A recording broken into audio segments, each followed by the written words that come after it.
TD out with here. My surgery got put off for an hour and a half.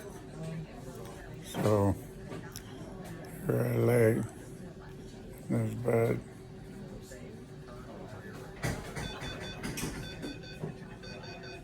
That thing keeps going off because my heart's still going erratic.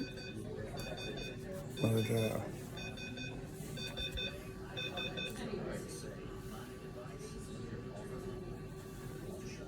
an 8:30 appointment today. It's almost 11:30 and probably another half an hour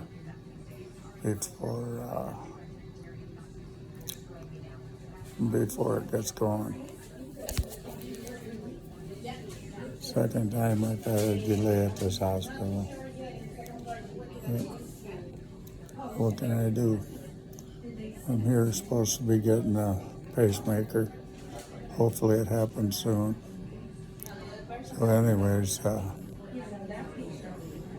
let you know what happens.